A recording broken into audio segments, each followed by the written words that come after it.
Hey guys, so today we are going to be doing the spoilers discussion for a couple movies. We've fallen behind in spoilers discussions for Top Gun, The Black Phone, and Thor, but we are going to be doing the spoilers discussion for The Black Phone first, which we all saw, and then Jake and I will be doing the spoilers discussion for Thor, Love and Thunder. Megan did not see that yet, so she'll have to leave the studio. Sorry. But we have been meaning to do the spoilers discussion for The Black Phone for a while, and do we want to, I guess, give our initial thoughts about the movie again, real quick? The Black Phone, because Megan's seen it now. Yeah, Megan's seen the multiple most. times. We started with Megan for The Black Phone. 4 times. Seen it 4 times. I've only seen it once. Yeah, same. I've only seen it one time, but it was a great viewing when I saw it. I definitely went into that movie for the first time, not knowing anything about it. Wasn't sure what to expect, so walking out of it with I enjoyed it. It wasn't what I was expecting, but I still enjoyed it. I like mystery thriller movies, and a lot of people say it's a horror movie, which it kind of is, but the whole movie is not all horror. There's a little of everything kind of mixed in. But did it get better each time? You've seen it 4 times. I mean, yeah, I saw it 4 times, and I enjoyed it just the same each time. I didn't pick out any flaws. There was nothing that I could see. Spectated. Jay, I guess you already give your thoughts. Yeah, I mean, it's a film that I liked a lot. I forget the score that I actually gave it in our non-spoiler review, but The Black Phone was a really good mystery, thriller, horror movie. It was more mystery and thriller than it was horror film, in my opinion, but it was one of the most well-acted movies all the way around. There wasn't one weak link to the movie. Yeah, you can go check out our movie review for more in-depth about the non-spoilers. I thought it was a good movie. I gave it about an 8. And I thought there were some really good aspects about it, but there were some negatives I can only talk about in spoilers. So that's why I'm going to be going into spoilers to talk about this. What? You just saw a bear up on the house. And there's a bear behind us somewhere, so there might be a bear behind us in this review. So I think let's just kind of go into specific spoilers. I think one of the biggest spoilers is we can kind of go all over the place. About that there's a good character who's looking for the missing kids, and they go and see this guy once, and you find out that the bad guy, what's his name, the grabber. Is right beneath him in that house, and that's a pretty big spoiler. Max. Yeah, I definitely thought when they showed Max sitting on the couch, and then they kind of did that camera transition, I kind of thought it was just a cool transition. Yeah. And then it kind of hit me, and I was like, oh wait, Max is his brother, because he didn't say that there was somebody else upstairs. The kid was kind of smart with that. He was like, he's upstairs, and the grabber was getting frustrated, so I don't think the grabber meant to give away that many hints. The kid was just very smart in that department.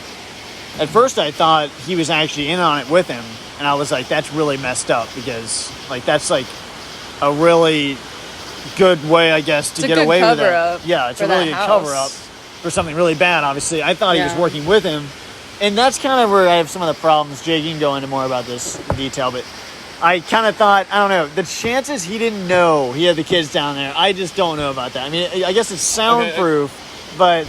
It was the grabber's place. Remember, he was like, I'm just crashing here with my brother. So, would you go through somebody else's house?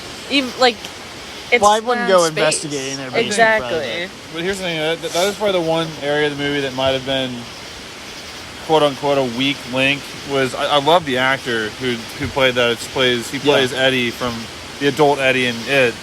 And I just feel like he was very out of place at times. He was only in it for very not much of the movie. For being a big actor. Someone made a point, and I kind of agree with him. Before I saw the movie, someone said there's a character that shows up in this movie that almost seems like it was put in through reshots scenes, because it's such a minimal part of the movie that I could see them possibly doing that, because that guy seems to be always showing up in this director's movies and Sinister, and just it seems like they kind of just did it, I don't know, in a way that it didn't, if you took that storyline out of it, I don't see how the movie would have been any different. So like I said, I didn't hate it, but that was the one scene where I was like, no, it did show he was doing drugs, so he was a little crazy. Well, it helped them cover up them finding the guy. Well, yeah. And then I think the cop storyline, too, was a little bit frustrating for us. We seemed like the cops would have been a little smarter than how they were in the movie.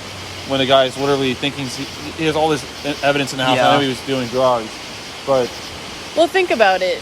They were checking each house, going door to door. So Yeah. they went to that house, and this guy just seems a little off, but he's just wanting to look for the kids. So, I mean, the cops think that that house is safe, which adds a little twist that, like, that kid is just kind of screwed because they literally just went in the house It's really and they frustrating. left. That they wouldn't, search the house. But it's also set back in time, so I can see how things were different. Yeah. Not as many precautions. And I But think personally for me, now I can talk more openly in the movie about like the spoilers.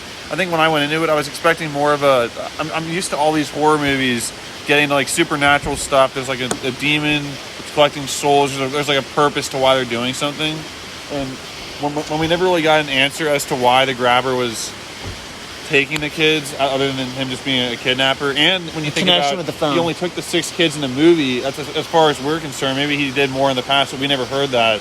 So then there's like some scenes where you're thinking, are all these kids stuck in this basement because of some demon that's keeping doing this or making this guy do this? And then there's a scene where the one guy who said, "Today's the day, mother effer," he gets like sucked into a hole, but I guess that was all mental. It wasn't even like the grabber doing that. But to me, that seemed like almost like a gateway. Like they were able to talk through the phone, and there was some stuff like with the phone itself. It was really cool how they utilized it in a new take. I thought originally the movie was like a scary movie about the ghost haunting the kid through a phone, but then when you realize the ghosts are actually his friends or people that were killed by the grabber trying to help him out, it's definitely really cool. And they did a great job with every kid's attempt to escape, every kid's advice of how to escape led to that eventual final plan. He used every piece of it with the string, the Exactly. pole, Yeah. all this different, and then like Fridge, even the the meat wall. in the freezer he used to keep the dog away. Like everything ended up saving him in the end. it's like kind of that concept that everything happens for a reason. Yeah. So, like, as sad as this is, all those kids had to die so they could help Finney out, you know? Everyone had to help, like, a piece to the puzzle. Right, like, it just kind of all came together at the end. But And then obviously, because anyone even said, obviously Finney survives, Yeah. and then Yeah. he kills the grabber. Which Finney is, gets out of there without any help from the cops. Well, and the one guy dies first. He comes down, finds his him. brother gets axed finds in the him. head, Yeah. Then he gets axed. I was thinking, I'm like, come on, friggin', Yeah. just get him out of there. Like, and he was kind of shocked. The dripping sequence of the body that was like hanging, almost maybe he died because he was trying to escape through the window and he like was dangling there after he got killed. But that was a really cool horror element with the dripping, and then it showed him. And there was a couple jump scares that got me. I think that's what that I'm was saying. one. I don't think that one actually got me because I knew something was about to happen. But the ones that got me most was the one that I'm thinking The of right paper now boy, was when he first showed up. the first kid, and then Yeah. the one that got me the Yeah, most that. was one that I was maybe it's because I was like relaxed thinking it wasn't gonna be a jump scare. But when I think it's Gwen, the sister character, Riding down the bike. is riding on her bike, and all of a sudden, that's a shot in the trailer that I think I actually saw. But for some reason, the way I was It was relaxed. loud. Crap, Well, I was like relaxed. I was like, she's outside, and like nothing scary is gonna happen. And all of a sudden, all the kids pop up, and all the dead kids that were killed by the grabber pop up, and then she falls off her bike, and that made me jump the most. I think I remember I like looked around, like they wanted to see me jump. No, there was I think 2 jump scares in particular that really got me. And a lot of this movie, I was squinting and like covering one ear. Like it was definitely a lot of tension. I did not know where the jump scares were gonna be. And the first one was it the paper boy? Is that the one? Yeah, Where, like, the first kid that's shown. Yeah, that scared the crap. I freaking flinched so bad for that. Because they It was actually good. did that good. How, like, Yeah. the first guy that called, they didn't show his ghost. So I don't think anyone was, like, prepared for that. Yeah. But I know this director.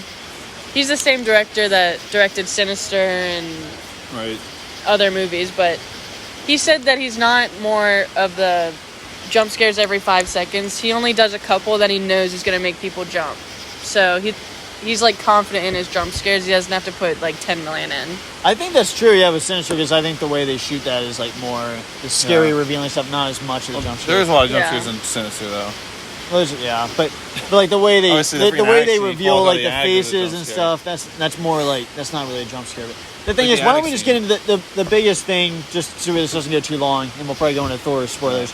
Is why don't we talk about the phone and the complaints we had with the explaining of the phone? I don't know if Megan watching this 4 times if it was more explained to you, but I think one of my biggest Kinda. complaints that I couldn't talk about is the actual phone, because there's a lot of stuff they imply about the phone.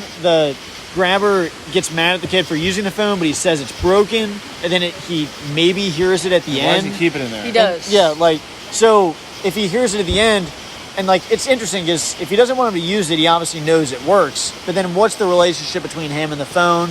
Did he use it before? Can you only hear it if you, like, that's what I needed more explaining with. I don't know how you guys feel about that. Well, I read the book too, which the book is different, but There's a book? yeah. I've been read a book. Well, the kids say that the phone rang, but none of us heard it but you. Which I think it might lead back to their mom was obviously psychic or something. Gwen obviously has true. psychic powers, so Finn might be like special in that department. That's a big point. Yeah, I mean, Also, the Grabber says, I used to be down here a lot as a kid. So I think something happened to him, yeah. and he's special too. Maybe that's why because he said Finney was special. Maybe because he wasn't like the other kids, and it kind of reminded him.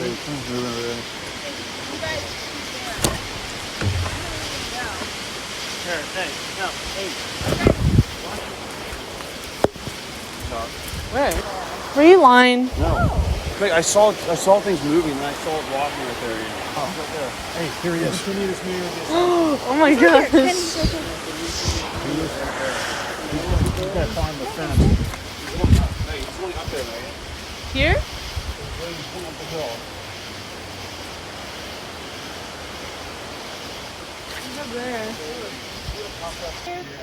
Another bear disturbance during the review. We were just reviewing it right there. We're doing the spoilers, and he came out right here. So, and we'll finish this review in the room. So, we decided to move the review inside. We thought there was a possibility of a bear walking by, but it got a little too close for comfort. And as you saw from that footage, we were inside now. It wasn't a possibility. It was definitely there. Alright. So we didn't stage it though.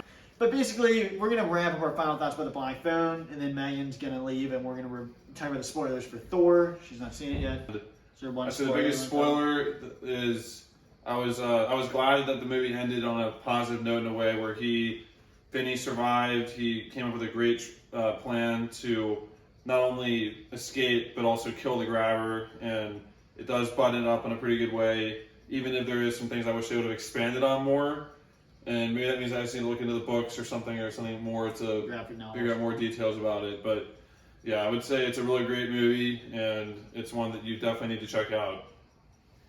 Megan, is there any big spoiler we missed? Final thought? I mean, I've seen this maybe 4 times, and I'd see it again, so I think that's a sign that the movie's pretty good. At least for me, that's my Give it kind a 10. of movie. I did give it a 10. I don't take it back, too. Give it an 11. Anyway, my biggest spoiler would probably, because I had no idea the first time I watched it that Max was the brother. He just seemed like a random character that, they add into movies sometimes. But I knew in the back of my mind he might have a bigger role later on. But the first time I didn't know that he was actually in the basement. I thought that was just a cool movie transition, so. That's true. It's a good twist. I like how everything comes together too at the end, so.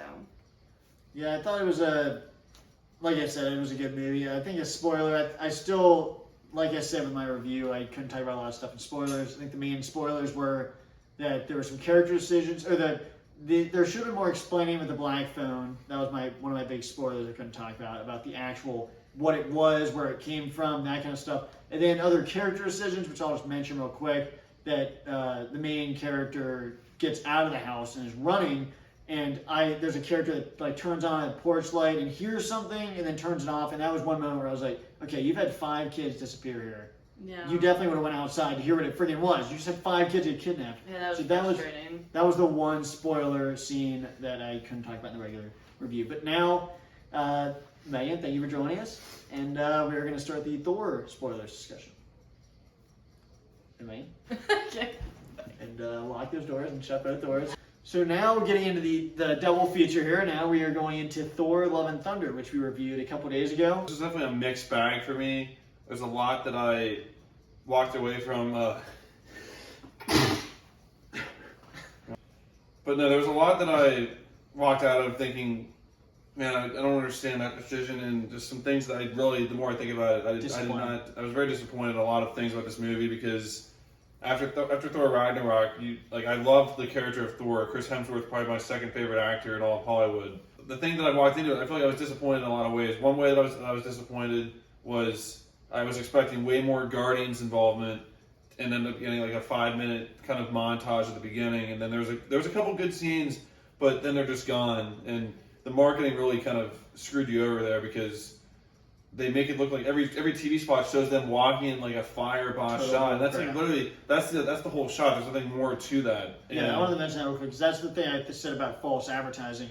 That I had responded to someone that read comics in the comment section about how I didn't expect the Guardians to be in it that much. It's a Thor movie, which still when you market it that way, it's a Thor movie. It's supposed to be about Thor, even though it's not. But and so I knew it wasn't going to be mostly about the Guardians. But when you market, like I saw so many TV spots and the trailers where they're ending it with the Guardians walking. In the trailers, they show all these shots, and it's like that just seemed really underhanded. Like, to show that, like, people want to see the Guardians means that you, I guess, are not confident in advertising as a Thor movie because it really wasn't. The Thor that we know and love was not really mostly about him. I know they're supposed to be supporting characters, but that was why I said it was false advertising in that aspect. Yeah, and then it just seemed like it was a little too much comedy in it. Like a lot of the comedy worked for me, but it was hard to match the tone of certain scenes. Like one of the biggest spoilers in the movie is Jane is dealing with cancer. Yeah, and that's why. Now this is actually one thing that I actually did when I saw it. I was like, okay, I could buy that. When Thor was with her, he said, "Protect." To how do you say it? Mjolnir. Mjolnir. He says protect her at all costs, no matter what, to help her. So when she is obviously dealing with cancer, that thing forms back, and she becomes Thor. Which now that's where it's a little bit iffy, but I understand why the hammer would do that for her and would say she's worthy because the person who controlled that, who owned it, said protect this girl at all costs, and that kind of helped her a little bit, even though it really just killed her faster. To be honest, but then that's probably my biggest negative though is this movie is obviously it was very disappointing in a lot of ways, but the biggest thing was there's so much disrespect to past movies because it really so many things that happen in this movie kind of diminish things in the past because you're like, wait, why didn't they do this? Why didn't they go for this? The whole premise of the whole movie is they're trying to find the villain of the movie. Gore is trying to find the Infinity or wherever the wish place is. Because if that's there, then why wouldn't Thanos just go for that? To wish what he wants for? Like that sounds like a lot easier of a plan than doing what he ended up doing. Yeah, I wanted to make a comment on the Jane thing first because that's the thing where I said it didn't make any sense. Now the hammer calling out to her, I could buy that, even though it still doesn't make any sense. I could at least buy that it called her and she became Thor. But the weird thing is, they treat the mantle of Thor like it's a vibranium suit that you can just print out. It's like, she becomes Thor, and then she still is dying of a human illness? Like, that makes no sense to me. Like, when you become Thor, it's said in the famous quote, whoever holds this hammer shall possess the power of Thor. So you are Thor. It's not like an Iron Man suit that it comes on and off. If you're Thor, you're Thor. And Thor does not die of normal human illnesses. Maybe she could have some decision to where she renounces being Thor. Maybe, and then she might go back to dying or something like that.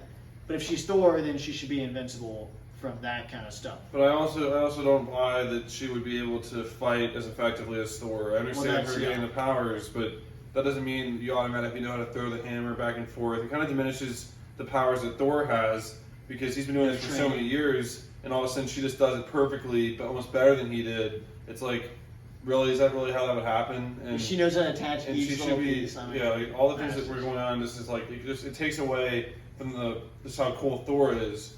And then I would also say the fact that Thor later in the movie is able to put his powers in all these kids, that scene just did not work for me. Yeah. Outside of the what's his name's kid, I don't know, I understood his son having powers and actually having some kind of charisma because his father's a freaking superhero. But everybody else, though, even if Thor's powers are in him, it just does not look right. With kids fighting with stuffed animals and all this stuff, it just really, it took away the tension of that scene completely for me.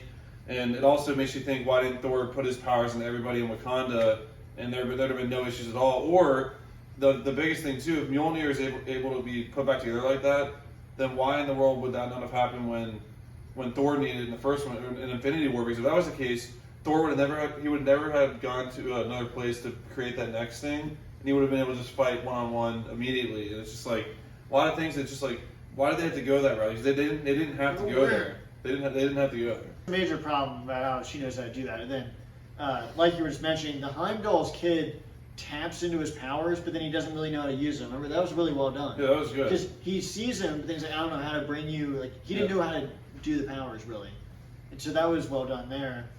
But then His attitude is a little. well, yeah, he did seem like an a-hole to Thor, which makes no sense. Thor's a legend. But that's kind of how everyone was behaving to Thor. That's like Korg. Yeah, but the main thing was the kids all getting the power. It's like that was just utterly ridiculous. And at that point in the movie, it's where you can have a cool scene with Thor fighting the bad guy, and it seemed like it was lining up. Oh wait, this is a Thor movie, right? Okay, so you have Thor versus the bad guy. I was getting surprised It's there cool. for a little bit. Like this would be a really cool epic end fight with some great choreography. Valkyrie was hurt. Yep. And He told Jane not to go anywhere.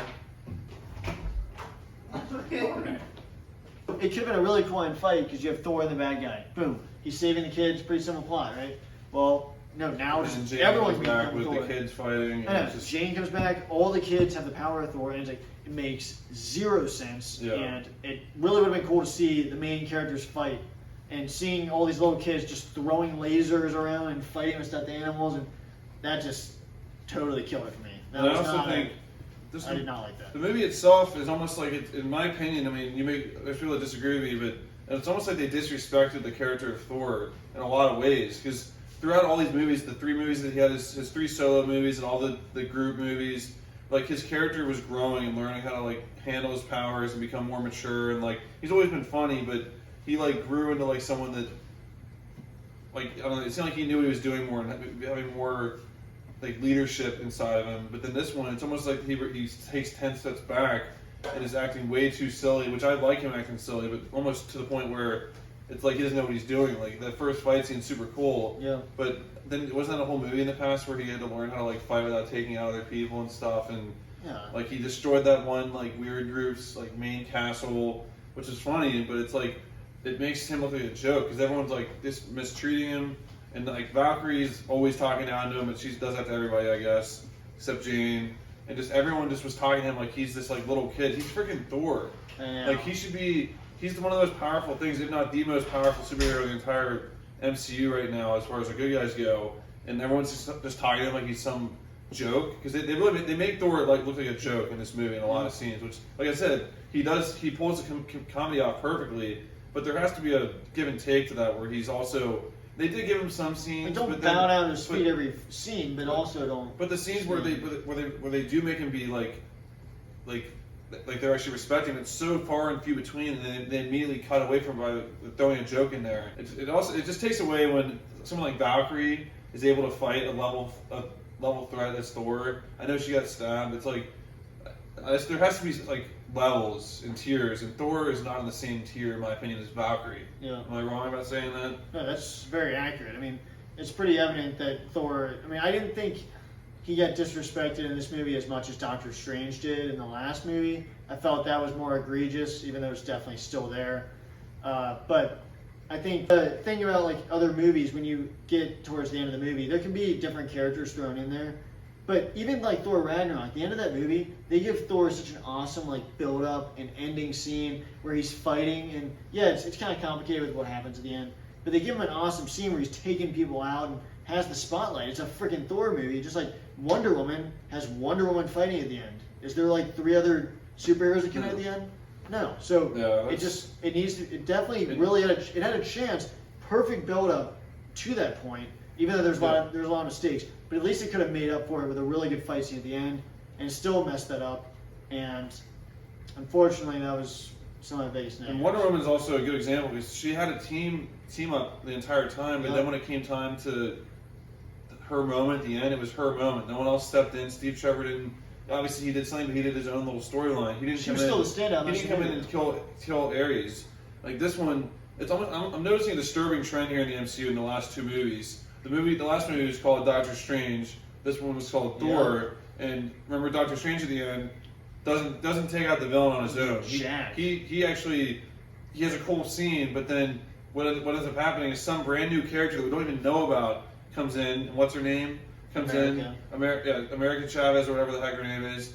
Comes in, and then she's the one that saves the day, not Doctor Strange. This time, Thor looks like he's going to save the day, but then Jane comes in, a brand new character, and saves the day. Characters that, like, it'd be one thing if it's like, even if it's like someone that we know, it's still not doesn't make sense because it's their movie. In the last two movies, the main lead has had to have a new character save them at the end, and that is not what I want to see at all in these movies. Yeah, I've got to say, I was nervous about the female Thor overshadowing Thor, and I still think it could have worked in a funny way. Like, and I think it could have worked to change things up, like I said. But then again, you have her in there, and then at the end, you still need to obviously pay respect to the main character of Thor, who everyone knows and loves, and he's an amazing character. I mean, Chris Hemsworth is just perfect as Thor. Everyone agrees he's perfect. And how you messed that up. Like, he is just so good as Thor. Yeah, I mean, he's Thor, Chris Evans is Captain America. Like, these are just things that you just can't mess up. Like, they're perfect characters. To end on a more positive note, with the things that we liked about it, because there was a lot of things that we liked about it. Like, the scenes with the Guardians, even though they were short, were amazing. Like, my favorite line in the entire movie, or scene in the entire movie, was between Star-Lord and Thor. And they're, like, it's when you saw the trailer, but it's when Star-Lord's telling Thor, like, you need to go find yourself, like, do what you need to do to become happy in life.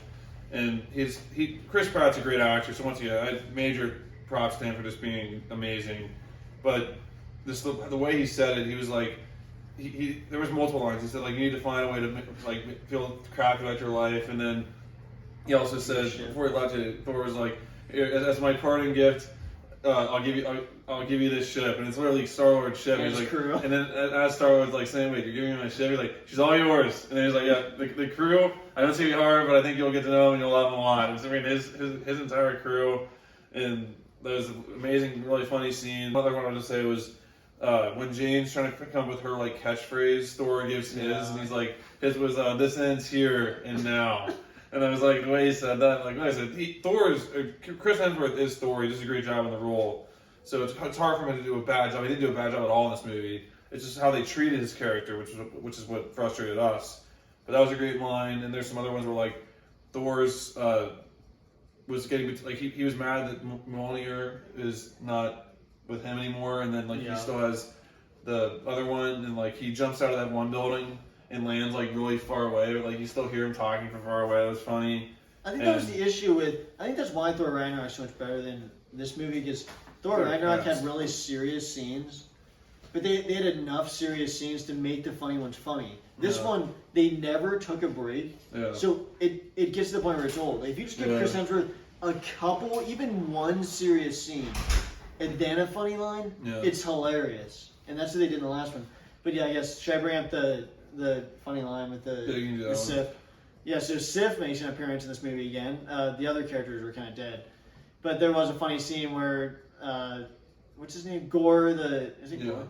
Gore comes over and kills some god and then chops her arm off, and Thor comes over trying to save her, and she's like, "No, I'm going to die on the battlefield so I can go to Valhalla." And I think I said that wrong. And he tells her, "No, you actually have to die in the battle to go." And she's like, "Dang it!" It was a really funny scene. He's like, "Well, your arm might show up." Yeah.